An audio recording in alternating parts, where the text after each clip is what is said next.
listening right now. God and the devil, I'm in between them. When the camera's not recording, the only people that are listening is God and the devil, and they're in a fight for me. I was about to say not that I'm that special. I guess that's what Satan would want me to know so he could have control over me, but maybe I am that special if I am an individual. And like my brothers and sisters, which would be you, everybody else, my conscience is at play. What I do, what I don't do, what I think, what I let myself think, the thoughts that I let blossom, or the thoughts that I try to exercise at some level there's a battle. There's a battle within me for good and evil. I'm not sure what's good and I'm not sure what's evil.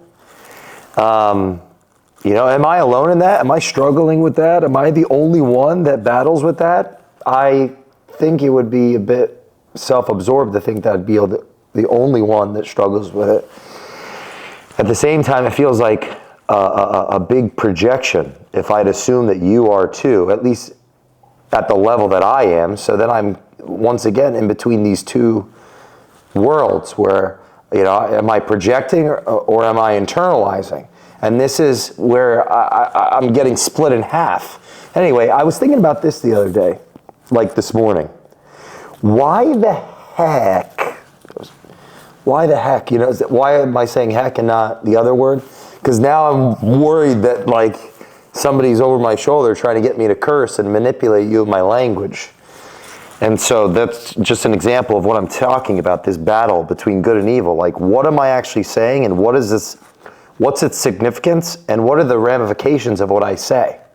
Which leads me back to this thought I was having this morning, which is, why would you stop what you're doing at whatever level and listen to me, not specifically me, like me, but the person or the entity that is in the position that I am in, interfacing with you online right now? It would be, in some sense, akin to stopping on the street while someone is on the corner yelling, pontificating, maybe asking for something, asking for you to give you their email because of some type of nonprofit, or ask you for money because maybe they're on the street. That's how they form their identity, or they function in society, is they ask for money, and they take that money and they do what they want with it. Why would you stop whatever you're doing wherever you are and just all of a sudden stop and listen to me? I mean, would you listen to someone on the street that was saying the things that I'm saying, or things close to them about leadership, about business, about life, about philosophy, about relationships, about whatever it is that the person, not specifically me, but the person that is on your social platform, that is engaging with you, with your brain, with your mind, with your body, and sharing with you their thoughts, feelings, opinions, emotions? Why would you stop what you're doing during the day and pay attention to them? What gives them power over you?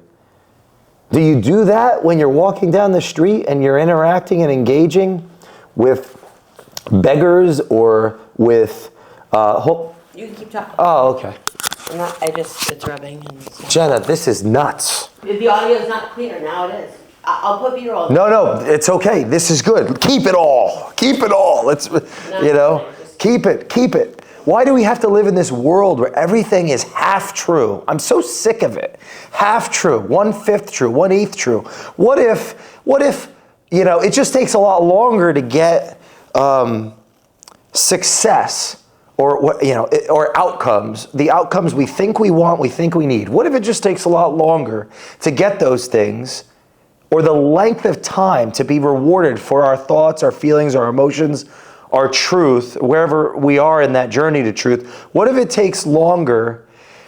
What if the time that it takes to get those outcomes has a relationship with how valuable what it is we say, think, do, and feel? And that's the strain of business, of capitalism, of the commoditization of thoughts, feelings, and emotions. It's like, I am not incentivized to say what I really think because I might lose my relationships, my money, my friends. I said relationships because I wasn't really saying, let's say my marriage, my parents, my children, my immediate family, my friendships, my membership to this club or that club, my association with this institution or that institution, this university or that, this church or that, whatever. I may lose all of the current aspects of what it means to be me, what it means to identify as Jay, the orthodontist, or whatever, insert whatever it is I do or how I am viewed by society. I'm an entrepreneur, so I could lose my customers, I could lose my employees, I could lose my investors. What I'm trying to say is the relationship with saying what one thinks and the incentives or the outcomes that part of our nature is aiming towards. What if they're asymmetrical? What if they don't align? What if it actually takes a leap of courage, essentially, to separate the outcome? Be like, I don't know what I'm gonna get from this. This might ruin everything.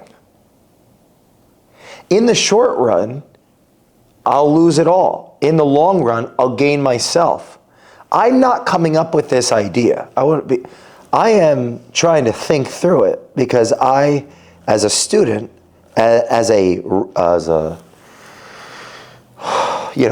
lost student trying to gain control of who I am and what I think and where I want to go and what I want to do and how I want to be great at it and who I want to work with, I think that my relationship with truth has been strained and incentivized against it. And so, that brings me back to what I was saying earlier. Am I internalizing this? And it would be unfair, I think, to myself and you for me to think I'm the only one that goes through it. At the same time, if I'm projecting that all over the internet, what separates me as in the person online saying what they think, why they think it, how they think it, from the person on the street that is saying what they think, why they think it, and how they think it? Why would you stop and listen to this? This as in anyone that's saying something online, and not stop at every single person on the street that's saying what they think, what they want, and they feel? And the answer is, I have no idea. I'm curious about that. Is it because you perceive that I have something that you think you need to be you? Or is it because I have a piece of information that can help you be information around your subjective aims, goals, and desires? Is it because I have some type of, is there some type of inspiring pull that will ultimately have this implicit accountability for you to just be a more responsible person in the next 5 moves you're going to make when you stop watching this video, when whatever is happening in your brain has just had enough and you can't take any more, and you have to just put the phone down because the algorithm wasn't more powerful than whatever it is that's happening in your brain? Is it because those that are on the street are less valuable intrinsically than me? Me as in those that are online that you're observing? They're less valuable in every aspect? And how are we judging them? And what metrics are we using to judge those people that are on the street? Is it what they've done? Is it what they have faced? Is it what they have or haven't accomplished? Is it how they are or are not perceived? And what relationships do we as a culture have on them? Is it have they just not passed enough of the tests? I guess we could say from a material standpoint, some type of economic perspective, like if there's different types of people that would be on the street, asking for something, selling. There, if we had different categories, we had long enough, I could think about them. The obvious one would be those that don't have a home anymore. They'd be less homeless. They'd be less a home. Do they have a name? Well, they don't until you ask them. And do they remember? So they're asking for something. They'd be asking for generally capital so they could function like with the base needs, eating and drinking and, the base things. Like, it's funny, I'll just digress or focus on that for a second. I'll digress with the digression, which is exciting. That's where knowledge is, I think. Funny how people oftentimes will focus on what the beggar is going to do with the capital. Well, it's obvious, the base, implicitly we know they have to eat. Because if they didn't eat for long enough, regardless of what the other layers of enjoyment are, drugs, alcohol, whatever they're going to do with the capital, they'll be like, I'm not going to give money because they're going to do drugs. Let's just use that and unpack that for a second. Well, okay, but if they do drugs long enough and they don't eat, they'll eventually perish. So they're implicit in the drug use or the alcohol use. If that's the assumption that we're making, so that we rationalize not giving our capital to the beggar, well, implicit within that is that they're going to eat. So you're simultaneously giving them food and drugs. So are you going to negate the food and be participating in their early, in their sooner demise as a consequence of you resenting the fact of what they're going to do with the money to get the drugs that, quite frankly, you might be on your way to get your drugs, whether that's your capital, whether that's your, just think of all the things you could be doing with your capital.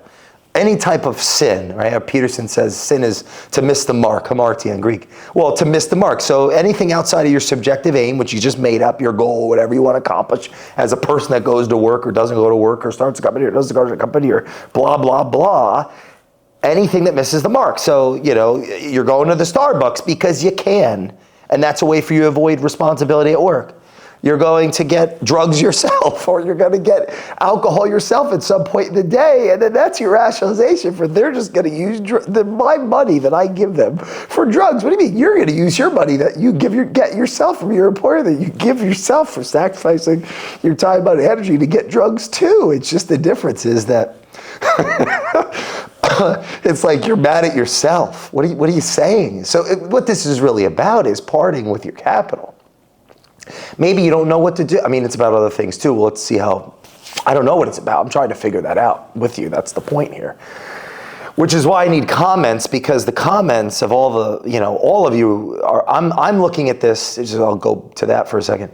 This conversation we're having, the opportunity here is that many of you are smarter than me. And even those that may not be in some test may have experiences that and perspectives of life that you've lived that make you smarter than me, so we could argue that we'll get lost in that. The point is, and forever, the value of values is revealed in how we relate to one another. So I'd like the comments to enlighten me on what it is that I'm missing. Sorry, I got an alarm going off. That's important. So I have 30 more topics to do. This is the first one. I'm just kidding. There's like 900 seconds left. So, or 1,800 seconds left. So anyway, the comment section is very valuable because this is something I've been thinking about for some time. And if you agree or disagree, that is, have any perspective, I need to know that so that I can improve this thought, which I haven't even finished yet.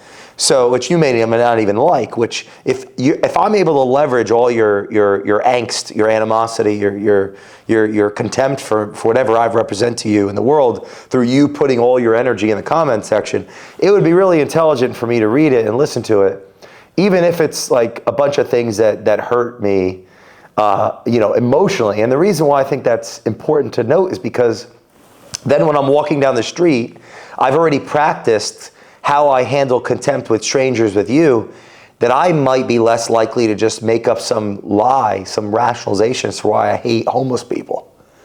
They're just going to use their money for drugs. I'm not going to give them anything. It's like, you're going to use your money for your own things to take you away from your aim later.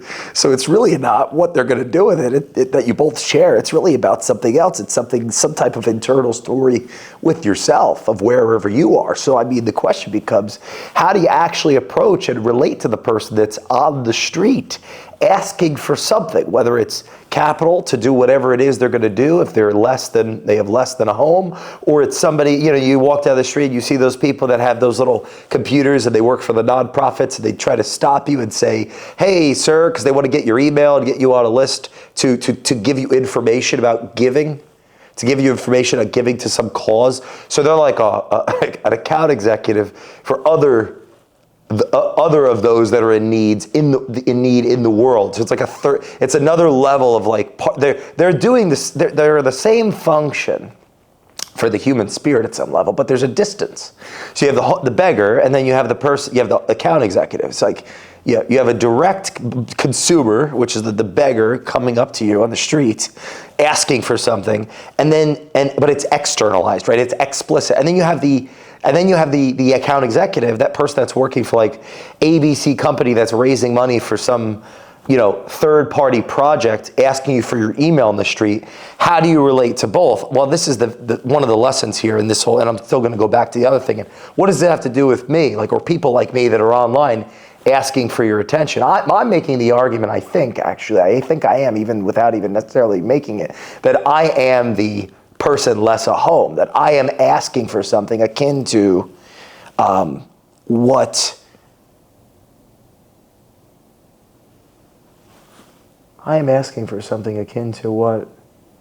the person on the street is asking for. The difference is it's implicit. In my case, it's explicit in theirs. I would like your capital too, just like they do, even if I'm not aware that I'd like it. Not only am I, coping, being on the street in the public square as you walk down the street, looking at your Instagram while you take your right arm and you just push the beggar away and spit on them metaphorically, even if it's not literally, with your rationalizations of what they're going to do with the capital that, in some self-righteous dogma, while you do the very same things with your capital against yourself is your future potential. While you rationalize that, you just push their face out of the way. You're on your Instagram watching this video where someone that's in the position, that I am in this case, the counterpart of your psyche that's extending your idealized self out there and simultaneously projecting all your virtue and all your vice for you to decide without really deciding. What I'm trying to say is, why are you watching us? Or maybe you're one of us that does this, that begs on the street. Because essentially this is what's the difference? This is the public square. If you're walking down the street or you're sitting in your house and you're scrolling on the social platforms, you're in the public square. And in the new world, in generations from now, all that is, whether it's in our, integrated in our body, or it's just it's still like in our hand on the phone, you're in the public square. And you're listening to people on the street that are asking for things, and they're asking it in different ways. Some are asking it, explicitly, like, buy my thing, A, B, C, D, E. And it's like they're getting a lot of the contempt and the resentment, right? Because they didn't sell well enough. It's like the beggar on the street that says, can I have $10? It's like, well, no, you haven't built any rapport. I mean, what questions have you asked me? I don't even think you're that beggary. You don't even look that disheveled. It's the exact opposite, meaning I may not look successful enough for you to just give me all your money because I only have a suit and this watch isn't that much relative to like others. If you were to compare to competition, or that is painted nicely, but it's not quite like clearly this, decent setup, might delete later, it could get better, right? So you're making these unconscious comparisons, like which homeless person are you going to give money, or a person less a home? A person less a home. They have a name, they had a name, whether they remember it or not, they were once called that name, they may even had a career, a job, an education. They may be smarter at some, if we're going to use some rote or like some, because we all love school, they may be, I'll digress to no, why am I digressing? Like, I got to own that shit. It's like, yeah, they may be better than you. And you know what? That doesn't mean they're more, I guess this goes down to a bigger, I'm in this pull, if you can't tell, like between, God and the devil. Like the devil is judging everybody by what they can do and what they're willing to sacrifice for this world. And then the God is like, dude, it's all cool. Just treat people the way you want to be treated. Be kind. Be compassionate. Maybe even be a little aware that while you're pushing the beggar out of the way, you're swiping your credit card for the person begging online, whether it's just giving information or it's asking for the sale up front. Now, this is the thing. Now I'm starting, okay, this is all a giant conspiracy. Everyone is out to get you. No, that would be unfair. No, I don't even think those necessarily, those that may be out to get you may have not been out to get you at one point, and then they realized, I don't even know what the hell I'm doing, and now I'm just getting, and I've stopped giving. At one time I gave, and then I stopped giving, and now and maybe that has a relationship with success. Maybe that has implicit in that word success is so many assumptions. So being within Western culture, it's like, you think capital, access to credit, access, having equity, like cash, a balance sheet. Oftentimes that comes with people that are willing to sacrifice their time and energy, whether it's to mow your lawn for a fee or mop the floor when you can't even drink water. And they want to, reciprocate for things they feel as though that you've done for them. There's some type of quid pro quo implicit in relationships that suffer together, and that their goals are interwoven, even if it's not so clear how interwoven they are. They're interwoven, and there's meaning, and there's relation. There's a meaningful relationship tied up in this idea of success, of growth. What is power? It's like the opportunity to not only spite yourself but spite others. The opportunity to not just spite yourself but spite others. And the higher you are in the hierarchy of life, in some sense, the longer it takes to feel the consequences of your stupid ass mistakes. And it's really not a good idea to convince yourself that you're infallible and that bad things can't happen to you like they once did. Because then you're opening up the possibility of those things definitely happening, and then happening so hard, the whole freaking rug is pulled underneath you. That's the person that has, they're a billionaire, but they're, on paper, and maybe, let's use that just as a random example, just to I gotta think, I've been talking and talking and talking and talking. That person that's a billionaire on paper, well, what does that mean? Let's say that they're the chief executive of a company that they founded. And it is where it is, and they're still accountable they're accountable for the company, meaning there are systems and structures in place to hold them responsible, or at varying degrees of the ability to respond to the environment. Like, they can't just do whatever they want, whatever they want. There will be consequences. There's a board, shareholders can vote, So they're a billionaire on paper. And they do something, or they do many things that are unchecked for a very long time. There haven't been real conversations in a very long time. That billionaire's assets, all their ability to make decisions through other people's decisions. Their ability to make decisions through other people's decisions. Like, I'll pay you this, I expect this. That comes from capital. Credit, which is somebody else's, or equity, which is yours for that time being. Well, now all their capital is tied up on the balance sheet in the shares of the company. So they don't have any cash outside of the company. And it's public. And all of a sudden, it goes down like crazy. And their personal lifestyle had the obligations at that level of value of the stock. That person now isn't just going to be broke like the beggar on the street. They're going to be more broke. They're going to be in another, it's almost like an asymmetrical degree of anxiety where now, what are they without their reputation? They're nothing. They will go all the way from the top, all the way to the bottom. Now, how does that actually happen? This is the question. The question is, do our behaviors, like how we relate to others and show up with others, how we treat homeless people, or those that are less at home, beggars on the street, those at the lowest denominator, and those at the top. So you're pushing the beggar on the street out of the way as you idolize whoever you think I am to you.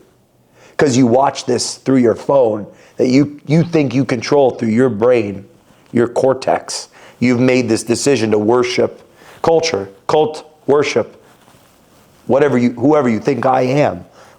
Me as in this person online that you're watching to follow and get information. You're worshiping that person while pushing the beggar away on the street.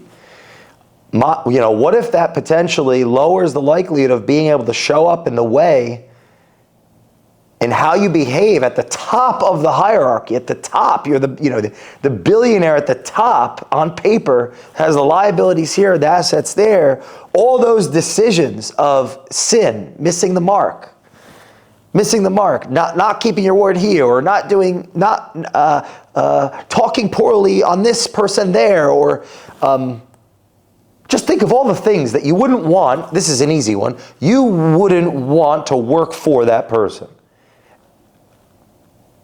Like, I wouldn't want to be in that environment working for that company. I wouldn't want to work for that person. Well, what if the behaviors of what is done and not done builds up over time a resentment, an energy, a force that eventually will show up on the balance sheet, that eventually will show up in the stock price? Because the stock price will eventually reflect the information that has been accumulated. Munger said, accounting, Charlie Munger, that accounting is the language of business. It will tell the story. Accounting is the language of business. It will tell the story. That story will follow the behaviors that are acted out or modeled over time. And so, what if there's a connection with how we behave, how we relate to others, how we show up relative to our goals, and the outcomes that we get in life, the ups and the downs? At some level, we are going to, at some point, we did something that led to it's like the most, there's one thing, there's one thing that's wrong, then the whole thing crumbles. I remember being in it was like a garage. It was a garage. It was one of my mother's boyfriends, young. And my mothers were not lesbians. I had two mothers. I was in foster care and then saved by my other mother in another sense, saved by two. But story for another day, like an open feedback loop, get to know me better. And Janine Driver, thanks. And inside jokes build culture, by the way. And I remember, I don't remember his name. Maybe that's something between me and a professional. But he said to me, because he was an engineer, in engineering you learn that like one mistake on the bridge is enough for it to fall down. It's like the math had to be perfect. What if business, it's like one mistake, that bridge will fall down. Mistakes in life are especially, we're talking about human beings, our emotions. How many times have I said things I wish I could take back? How many times have I done things that I wish I didn't do? It's a long list. It's so long that you got to look at your quarter and your month and your day and your hour, because that's how much we make mistakes. This is one of my favorite books right here, Lessons I Learned the Hard Way. One of my mentors, someone we've been gifted to be able to work with over the years, work for and serve. The Hard Way, Lessons I Learned the Hard Way by the real Brad Lee. So you don't have to. Like, what a brilliant book. It honestly sharing vulnerably all the mistakes so we wouldn't have to as the reader. And they're so successful in so many contexts beyond just business. But how many mistakes along the way? So if we all agree that mistakes are part of life and that we might have regrets of every decision we did or didn't make, then we're ultimately going to suffer consequences that we're not happy about. And I guess one of the lessons that's implied in this video that probably, if it ever makes any sense to anyone, maybe later at some point it would after a conversation, but it likely is going to make more sense from watching the whole thing a couple times. One of the lessons being that we will pay the price for our mistakes. And so when we go from the bottom, like the bottom of the business to the top of the business from a title, authority and standpoint and have that influence, how we show up really matters. Our leadership, what we say, how we say it, why, where we're going, why we're going there, how we're going there, who's on the team, who isn't, how they get hired, how they get asked to leave matters, impacts the culture of the business. It'll show up on the balance sheet inevitably. And I think the reason we started with this conversation started with you and me walking down the street, because I walk down the street too, and I see and experience people asking me for things, whether it's to fill out a form to give money to some cause, or whether it's because Maria, who prior to me asking, hey, I'm Jay, what's your name, was less at home, was home less. Maria is asking Jay, me, for money, for whatever reason, implicitly, food, shelter, even if that's like just a cardboard cut out on the ground and a jacket to, or a coat or a sweater to have over them, that there's a cost to that. Theft will get you in jail, so it's better Maria buys it. Or so the intermediary of the third party, the third party the company oversees, asking for an email to then that I'm walking down the street, or it's Maria, which formerly was less a home, or the person, and in this case, if you're watching this, me, asking you to follow me, asking you to give me your time, your space, your energy. I'm giving you something, and that's going to have a value to it. So maybe this, what would lead you to be so quick to give me money and push that person out of the way? That's the extreme I'm attempting to paint, so that maybe you could have a self-awakening that, am I worshiping people here and then stepping on people here? And how extreme are those asymmetries? Because if I'm the type of person, if I'm modeling out that narrative where I'm worshiping people at the top, who I think are way above me, and I'm pushing people down that are lower than me with contempt and coming up with these lies that say they're going to do this or going to do that or going to do this with the money that I give them, when we don't know what they're going to do, and implicitly they're going to eat. That's a base, because they'll be dead. You either participated to end their misery, or you had to come up with some idea to just hold more contempt in your heart. I'm trying to make the argument psychologically, I think, philosophically, sociologically, that in societally that we'll be more likely to give to the wrong leaders and to take from the right poverty-stricken. Take as in, I'm taking from the homeless when I'm just like, pushing them out of the way. I don't even have enough respect to tell them the truth. Like, hey, I'm Jay, what's your name? No, I don't want to do anything. I don't want to give you any capital, because quite frankly, I'm using it. And I envy you. You have more courage than me. You left this a while ago.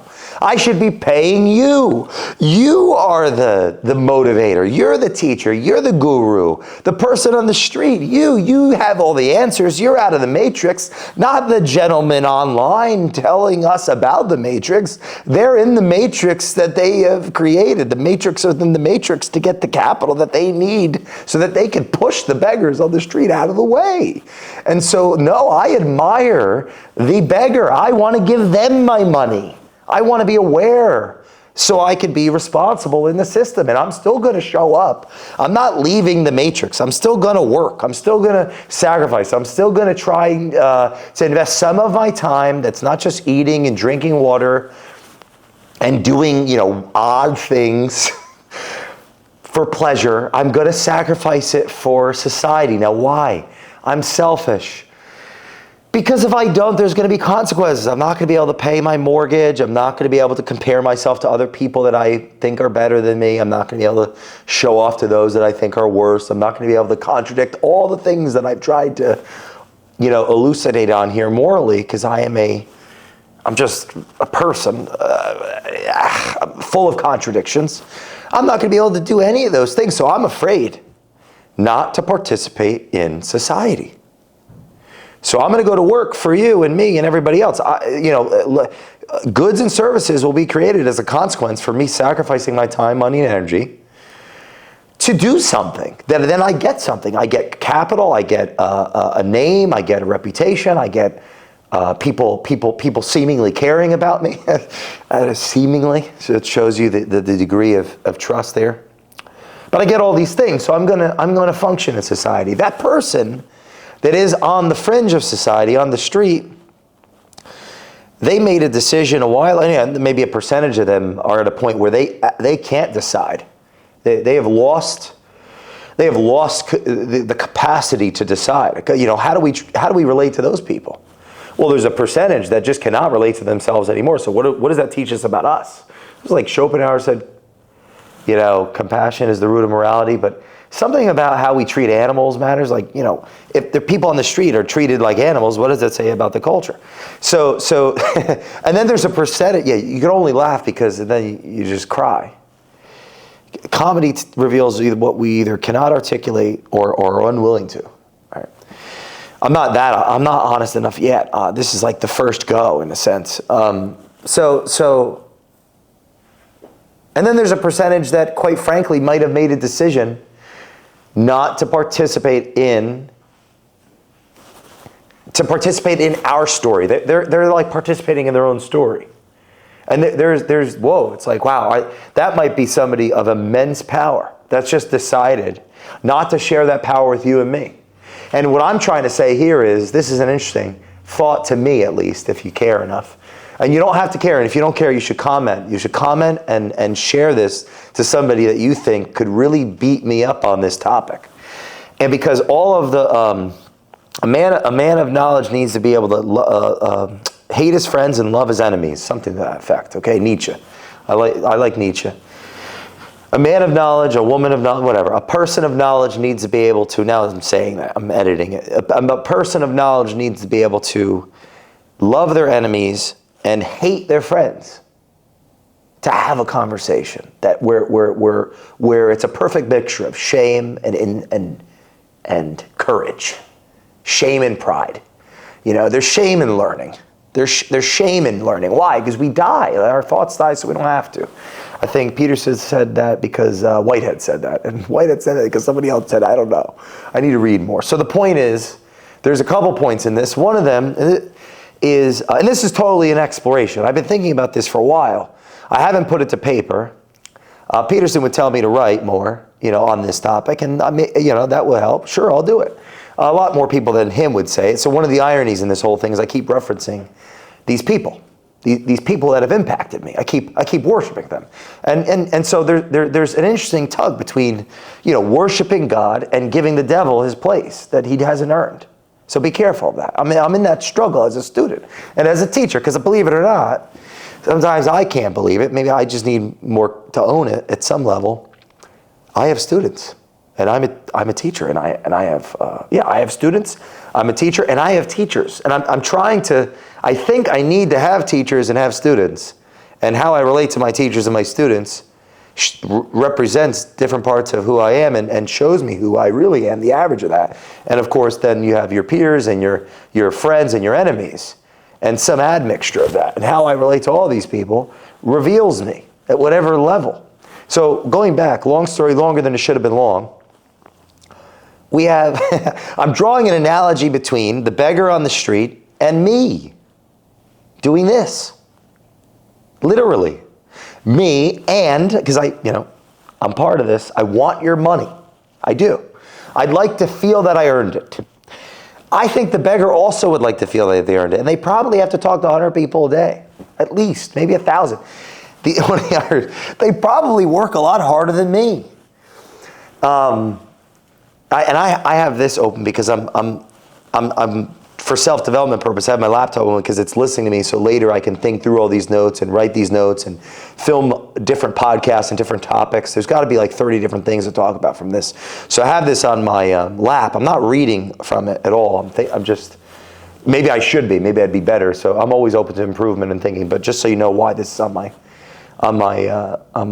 lap. I wanted this content. Personally, I wanted this content. If I was going to do it at all, I wanted to reflect a normal interaction between me, myself, and I, of what I would normally do on the couch, alone, lonely, crying intermittently, and then, going and trying to find my wife somewhere in the house to hug her, whether I was talking out loud or just thinking of these things. Or maybe it would look like a conversation with some of my friends that hopefully you've seen on the Culture Matters podcast, or you'll meet if I can get some of them to leave their caves and stop obsessing over the shadows on the wall. So. What the analogy that I'm drawing here is that I am curious about the distinction between the beggar on the street and me, literally, and the person online that is sharing information and getting worship from you, and how I worship too. So I'm also one of you worshiping, meaning I'm on my phone and I'm watching and I'm listening and I'm pulled to what people have to say. What if in 10 years, I'm just arbitrary random number of time, I have a meeting, so I have to go in like 10 minutes. Or else I would stay. This is like, I could go all day on this, at least all day on this, but I'll have to come back. And maybe after like the 5th hour, something really good will happen. So I'm thinking like the longer it goes, because what's happening is I'm doing what I should have done had I gone and stayed in school, like just, played around on the board for a while. Maybe I would have stayed. But the point is, one of the points are that, in 10 years, what if we actually resent people that talk to themselves online and think they're something the way we resent beggars? Now, I'm making a very broad generalization. I've been doing that this whole time. It's a great way to start a conversation. You can't get to the truth from broad generalizations, but these are just exploratory thoughts, okay? So just so as a disclaimer, because I'm insecure and I'm afraid and I want to be accepted, because if I was really courageous, I'd be saying all this on the street, getting punched in the face because nobody would take me seriously. Now I'm doing this on the camera. It's like, 20% of the people are like, he's great, or 80%, depending on how many people I block. And then, the very small minority are treating me like if I was on the street on a box saying all this. You're crazy, you're a loser, what are you, And depending if I had a suit or I was in rags, they would listen to me or I wouldn't. I have a suit. I'm actually, it's so weird, somehow have some level of success. I can't even, I have to learn how to accept that. But anyway, so and I don't feel successful, so that's likely why. And part of that is because I know where I could be, and some of that is I know what I've done, and some of that is general angst from who I am. And some other things I haven't thought of that maybe you can help me with. So the point is, it's a conversation, guys. I just can't have it until you comment and share to people that have something. That's the whole point. So I don't think I should block you or delete you or not read. Obviously, it's at some level, I can't read the comments all day or you're never going to live your life. But I need feedback, or else what's the point of this unless I'm just trying to create a mountain of fans? What's the difference between only fans and only your thoughts, feelings, emotions that agree with me? Nothing from a virtue standpoint. I think it would just hollow out the guru, and no wonder that it's so lonely at the top for people that sell information. They're selling their soul. That's more like I'm in this tug between the devil and God, right? So the point is, I think God would want us to talk about it. And I don't know God like that. I'm confused and lost and trying to figure it out. So maybe you can help me with that too. But from just a common sense perspective, that's an easy way for me to say what I'm saying without overthinking it. Common sense. What the hell is that even? I don't think the devil will want me to listen to my haters. I think he would just want me to not only listen to people who agree with me. I think God might want me to listen to everybody and like not take myself so seriously. If I'm just going to use a very simple binary. So one of the ironies in this is you might want to worship me because I'm saying these things. Don't do that. Like, don't follow me. Don't subscribe. Don't follow. Don't share. You know, double irony is like, if I say that, you're probably going to be more likely to do it. I can't. It's like, what did Nietzsche, ego's like a dog that chases you. I don't know. You can't outrun this thing. Long story, longer than it should have been, long as it was. And I'll end with this. My analogy I'm making here is that, did we hit record, by the way? That would be sick. That would be terrible from an ego standpoint. It would be fantastic from a therapy standpoint. Because I'm almost like, just when the camera turns on, I was like, oh, you know. And what if the camera is like, it's the accountability mechanism of the world. And our conscious is the accountability mechanism of the beyond. The beyond. So it's like, I don't listen to my conscience, so I have to, oh my God, that's it. I have to talk to you because I don't listen to my conscience. I have to do content because I've done nothing. I've taken no responsibility. Now I'm talking in absolutes. Only a Sith talks in absolutes, so be very careful of that. I tend to do that. Be careful. What I more so is, it's like a probability. What if 80% of the time I don't listen, 20% of the time I do? And there's some type of correlation between the amount I have to say on this and what I haven't done off this. So like the camera is the accountability mechanism of the world, and the conscience is the accountability mechanism of beyond. Is that why Socrates listened to his daemon and said, hey, you know what, I'll drink the poison? I don't know, you could read Plato. I'm starting to read Plato, and shout out to Bryce, thanks Bryce. And I'm really enjoying Plato. I mean Plato with a T, not D. Not a good speller, but it's a T. Plato. So, long story, longer than it should have been, long as it was, that it was very long, and it's getting longer by the times I say that. I'll close with this. I think there's a similarity. There are enough similarities to say something between those that are on the street that ask and those that are doing what I'm doing, that me, and doing this, and how we relate to both reveals us.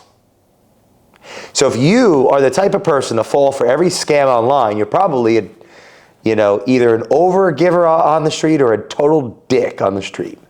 That's an unfinished thought that I did not really know that I was going to explore today. But because so many contradictions have built up over so long, I just had to talk to myself. And because I'm so sick of myself, I had to talk to you. So talking to you made it easy for me to talk to myself. And so thank you for that. And so the least that I could do for you is listen to you if you have something to say in the comments.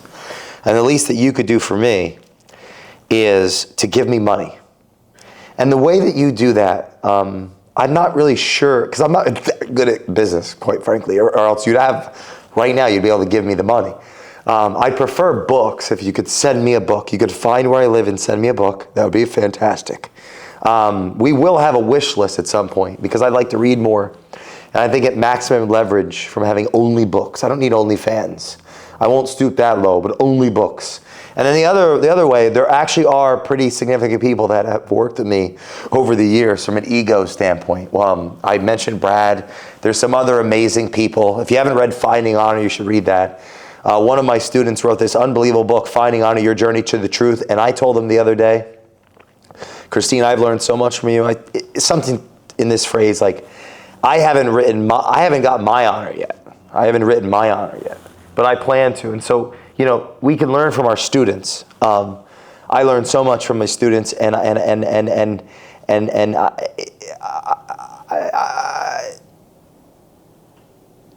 proud that I stuttered there because it's that emotional and helpful and wonderful. It's like if someone gives you an opportunity to teach them something, the likelihood, that's like a paradox. They might be smarter than you.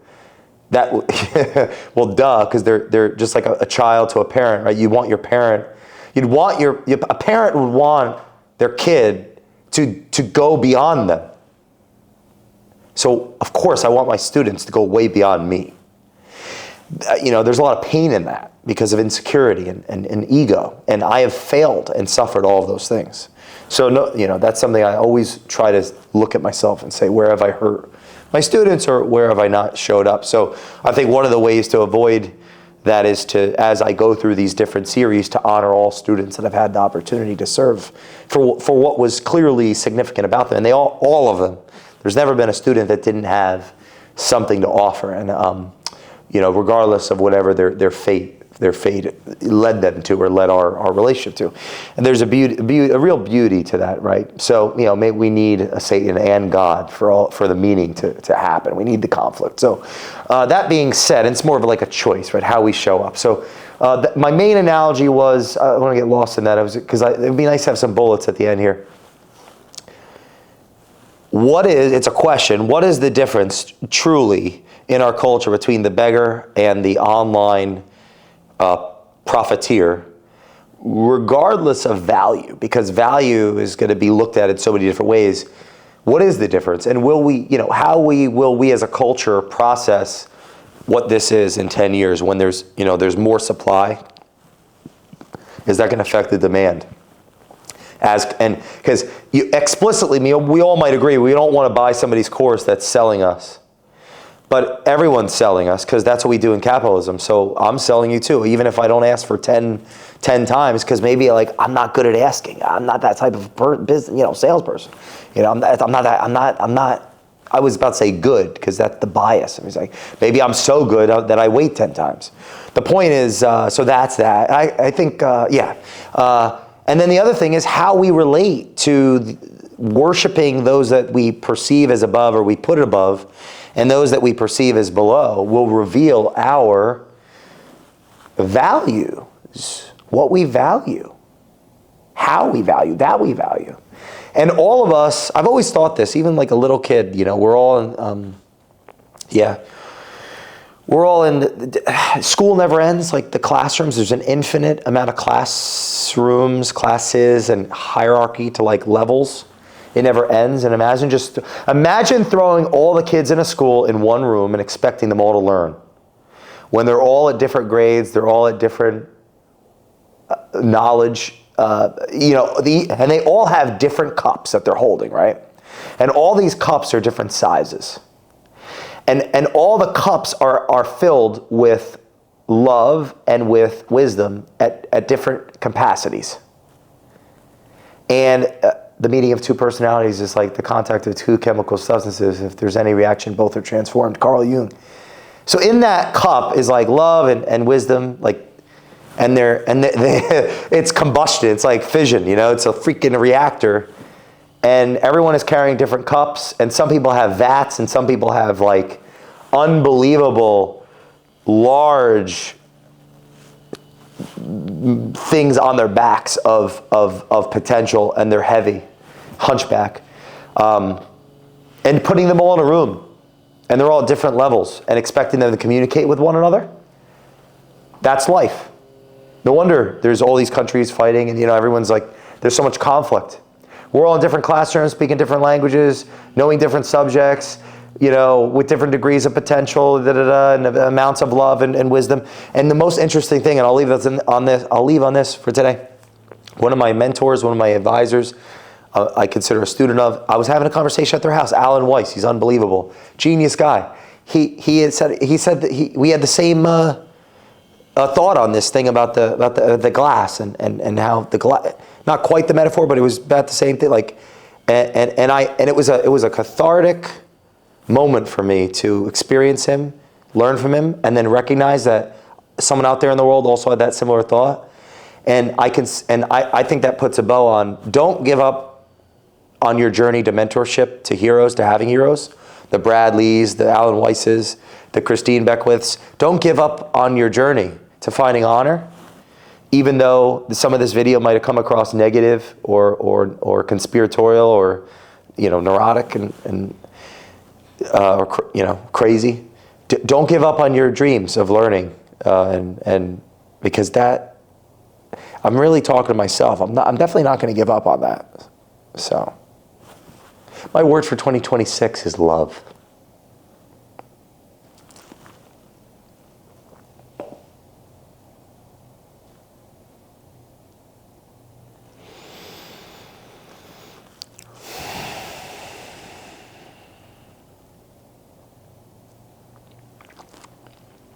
I was just thinking, no wonder. Yeah.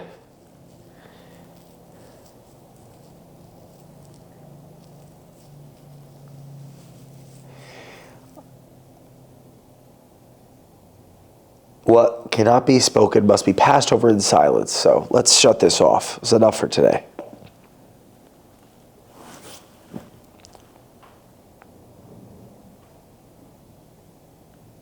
No, really, I got to get the hell out of here. Okay, I'm just doing it for the sound. Oh, I think you're great. You did a great job. The moral support is very important.